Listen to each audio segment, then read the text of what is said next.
warahmatullahi wabarakatuh. Assalamualaikum warahmatullahi ta'ala wabarakatuh. Hamdan wa syukran lillah. Amma ba'd. Kami dari kelompok 3 mata kuliah pengantar ilmu komunikasi akan menjelaskan tentang komunikasi bertatap muka dan komunikasi bermedia massa. Studi kasus korupsi bansos COVID-19. Nah, jadi sebelum ke pembahasan lebih lanjut mengenai korupsi bansos COVID-19, saya akan menjelaskan terlebih dahulu tentang apa sih itu korupsi. Nah, jadi korupsi adalah tindakan penjabat publik, baik politisi maupun pegawai negeri, serta pihak lain yang terkait dalam tindakan tersebut, yang secara tidak wajar dan tidak legal menyalahgunakan kepercayaan publik, yang dikuasakan kepada mereka untuk mendapatkan keuntungan sepihak, dan bisa juga disebut dengan hukum pidana pada kondisi seseorang yang mengambil sesuatu yang bukan miliknya atau bukan haknya. Kemudian, pengangkatan isu terkait tindakan korupsi dana bansos COVID-19 yaitu selama 2 pekan ini, seperti yang telah hangat dibicarakan atau diberitahukan di media massa, terkait kasus korupsi dana bantuan sosial atau bansos COVID-19 oleh Menteri Sosial Republik Indonesia, yaitu Juliari Batubara, yang membuka mata masyarakat bahwa praktek korupsi di kalangan para menteri di masa pandemi ini masih aktif terjadi. Untuk materi selanjutnya yaitu akan menjelaskan tentang pengertian komunikasi bertatap muka dan komunikasi bermedia massa. Kemudian macam-macam media berkomunikasi massa yang akan dijelaskan oleh saudari Saskia Fernita. Dalam pembahasan kami terdapat 2 macam komunikasi, yaitu yang pertama ada komunikasi tatap muka, yang berarti proses di mana komunikator dengan komunikan berkomunikasi secara langsung.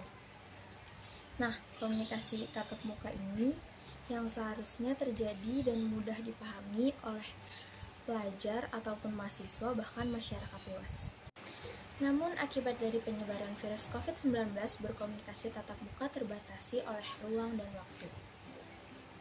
Yang kedua, ada komunikasi media massa, yaitu proses di mana organisasi media membuat dan menyebarkan pesan kepada khalayak banyak atau publik.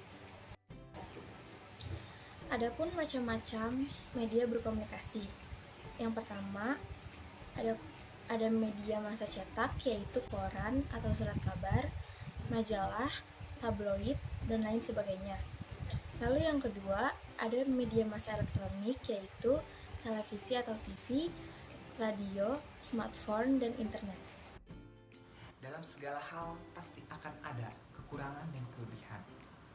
Begitu pula pada komunikasi bertatap muka dan komunikasi media massa ada kelebihan dan kekurangannya yang akan dijelaskan langsung oleh saudara Jam-Jam Darjam. Di sini akan menjelaskan mengenai kelebihan dan kekurangan komunikasi tatap muka dan juga komunikasi bermedia.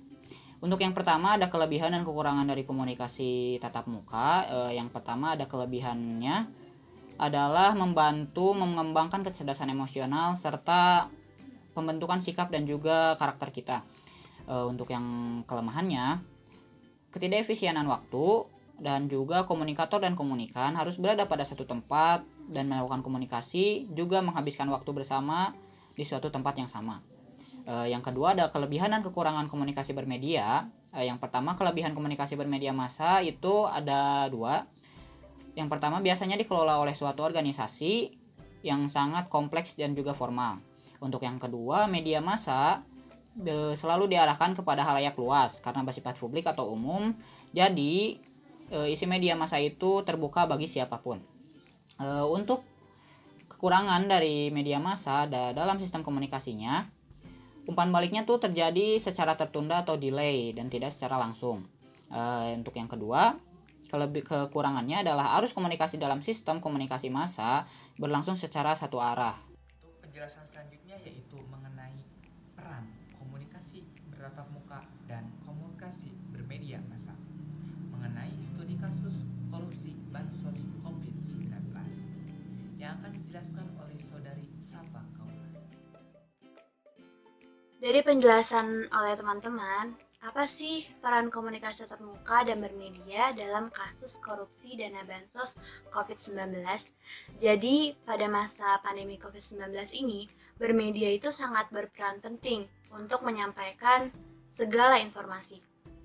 Nah, dalam penumpasan kasus korupsi dana Bansos COVID-19 yang dilakukan oleh Menteri Sosial Juliari Batubara, informasi dilakukan melalui media massa. Awalnya, masyarakat Indonesia mulai mencurigai adanya korupsi dana Bansos karena masyarakat gak dapat jatah bantuan yang sesuai sama apa yang pemerintah berikan. Hal itu jadi sorotan bagi sebagian kalangan dan menimbulkan pertanyaan, apakah dana tersebut tersalurkan dengan baik atau enggak nih? Dari adanya pertanyaan itu, media massa mulai lebih memperhatikan dan langsung menginformasikan kepada masyarakat mengenai gerak-gerik semua pemerintah yang terlibat langsung dengan dana Bansos COVID-19 ini. Padahal, sebelumnya Presiden Joko Widodo sudah memperingatkan kabinetnya untuk nggak main-main dengan penggunaan anggaran bencana terutama saat pandemi COVID-19. Tapi ternyata masih ada menteri yang korupsi dana Bansos COVID-19 ini, yang sebagian kalangan lagi butuhin banget kan. Nah, dari kasus ini kita bisa lihat kan bahwa komunikasi bermedia bermanfaat untuk menjadi langkah awal penumpasan kasus korupsi Bansos COVID-19.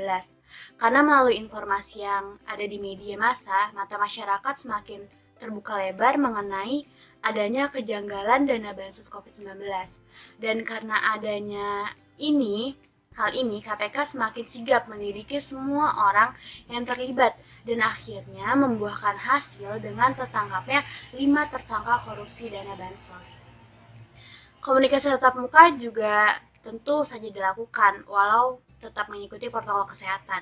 Komunikasi tatap muka tersebut seperti saat masyarakat saling memberi informasi mengenai kasus ini. Nah, dampak dari bermedia sosial terkait kasus ini nggak lepas dari dampak bermedia di kalangan masyarakat. Karena yang berdampak besar dari kasus korupsi dan data di lapangan adalah masyarakat. Seperti yang sudah dijelaskan, masyarakat tidak mendapat jatah bantuan sesuai dengan apa yang pemerintah berikan. Nah, jadi peran komunikasi tatap muka dan bermedia dalam kasus korupsi dana Bansos COVID-19 ini yaitu menyampaikan informasi terkait kasus tersebut kepada masyarakat. Jadi sekian penjelasan dari kelompok kami, kurang lebihnya mohon maaf. Wassalamualaikum warahmatullahi wabarakatuh.